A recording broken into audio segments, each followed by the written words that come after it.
Hi there and welcome back. Today I'm doing a spooky review for Halloween and I've decided to talk about Locke and Key Volume 1, Welcome to Lovecraft by Joe Hill and Gabriel Rodriguez. So I picked up this book last year at World Fantasy Con. I heard Joe Hill speak on a bunch of panels because he was a guest of honor there and he was really intriguing and I wanted to read more horror. It has taken me a while to get to it because I bought it last November and I've only just read it now.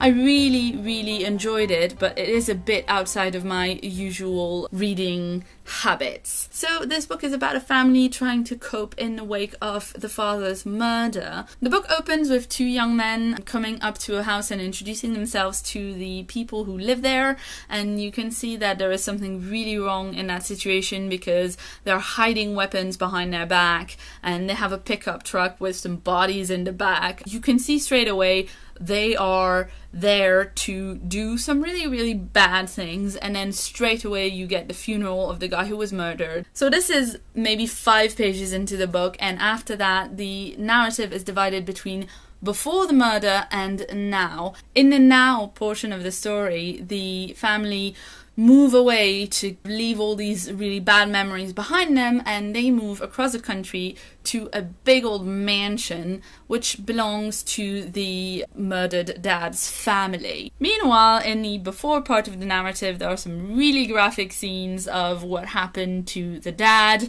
and how the rest of the family got away from the murderers. In the now part of the story, you see how all the family copes with the dad being gone. The eldest son, Tyler, who's in high school, really doesn't cope well with it. He's very angry, very lonely, and you can see that there's some unresolved feelings there. The daughter, Kinsey, is trying to figure out how to navigate her new school and how to make friends when this is a small town and her family was quite prominent in that town when her dad was growing up there, and everybody knows what happened to her dad.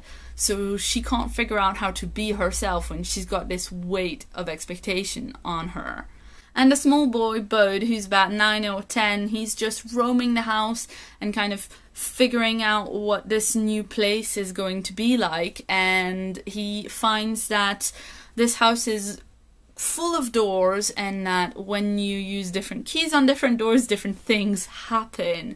So he finds a door that lets him be a ghost, and then he finds a well with something inside that well that speaks to him. And then, in the before story, you realize there is a lot more to this murder than an unstable young man taking out his anger on his old high school counselor. There is a lot of backstory there, and you find out a lot about the good guys and the bad guys alike. There's a bunch of things I really enjoyed about this book. First of all, it opens with a really truly horrible and gruesome scene of murder, and you kind of think, well, what's going to be worse than that?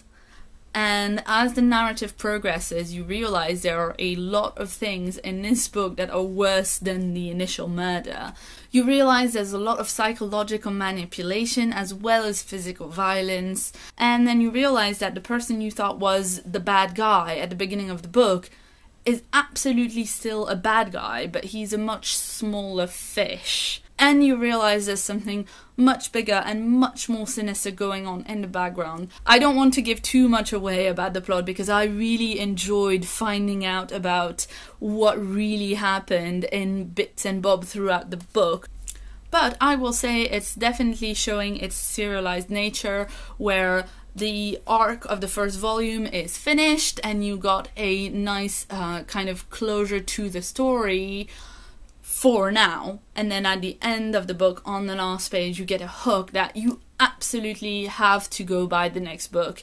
And indeed I did that because I just really need to find out what happens next. I also really enjoyed the art style in this book. I am quite picky about comics, and I find that if the art is a bit weird or distracting to me, I can't really concentrate on the story. But the art by Gabriel Rodriguez in this book is absolutely... I really enjoyed his vision for the big old creepy mansion house, and also how he did the ghosts in the book. I've already picked up the next 2 volumes and I absolutely can't wait to read them. I want to know what happens to these characters and how they continue to cope with the things that have happened and the things that keep happening. So that was my review of Locke and Key by Joe Hill and Gabriel Rodriguez. I hope you liked this video, and please let me know in the comments if you've read this book and if you've got any other recommendations for kind of horror-based comics or horror books, because I need to be reading more of those. I've been Claire, thanks so much for watching. I hope you have a happy, spooky, candy-filled Halloween, and I will see you very soon.